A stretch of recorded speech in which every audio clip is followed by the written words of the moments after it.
To my YouTube channel देखो आज soybean केमती करवा तो चिली किसी सोयाबीन नहीं ताकू पानी रे बतुरे देइथिली एबे भल से चुपुड़ी ताकू ता देहरे टिके बेसन टिके कॉर्नफ्लावर टिके हल्दी आ टिके लुण पकईकी गोले देइछि आउ मु पियाज आउ कैप्सिकम आ रसुण टिके अदा कंचा लंका टिके काटिकी रखी देइछि।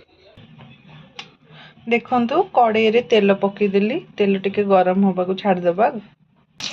देखंतु सोयाबीन सब तेल रे पकईदेली एबे गोटे गोटे करिकरी मीडियम आंच देबे बेसी आंच देबेनी नहले सोयाबीन पोड़ी जीवो।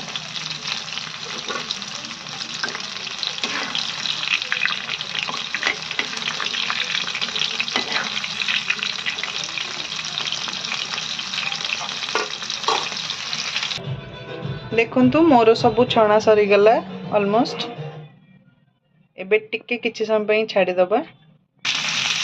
एबे कड़ाई रे तेल टिके पकई देली पकई देके जो आमे पियाज आ कैप्सिकम को काटी थिले ताको एबे टिके कड़ाई रे पकई देली पकई देके एबे टिके गोळई दबा।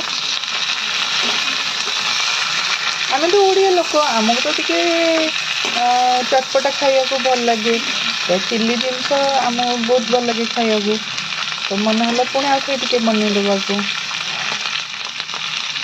किसी समय टे भाजी दबा मीडियम भाजी बेसी समय भाजबे ना मीडियम आंच देवे ताकू टिके गोली देवे आपण गोली देकी टिके लुण पकईदेवे लुण पकईकी टिके ढांकुन देवे। देखंतु मीडियम रे भाजी देले भाजी के गोटे प्लेट को काढ़ी देली जो अदा रसुण कंचा लंका काटिकी रखी ताको एबे तेल रे पकई देली। एटा टिके आमे जोटा भाजी थिले कैप्सिकम पियाज एबे पकई दबा।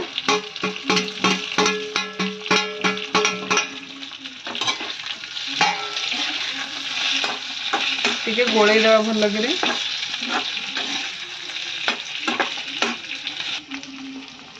सोया सॉस टिके पकई दबा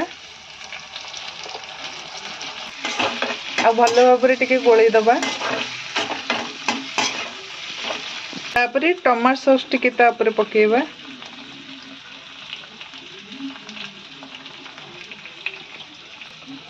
तापरे चिली सॉस टिके पकेबा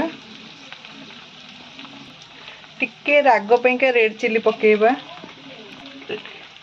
टिके रेड चिली सॉस पकेबा टिके राग पेंका आउ टिके विनेगर पकेबा टिके बे गोलमरिच गुंड टिके पकई दबा आउ याकू भल भाबरे गोळई दबा। गोटे स्पून कॉर्न टिके पानी करिकरी देई देबे याकू आमे टिके भल भाबरे गोळई दबा।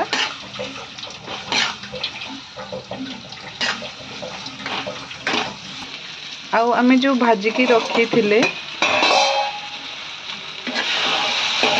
ताकू एबे कड़ाई रे पकई दबा सोयाबीन ताकू टिके आमे भल भाबरे गोळई दबा। एबे देखंतु चिली सोयाबीन टा एबे डिलीशियस देखा जाउछि ना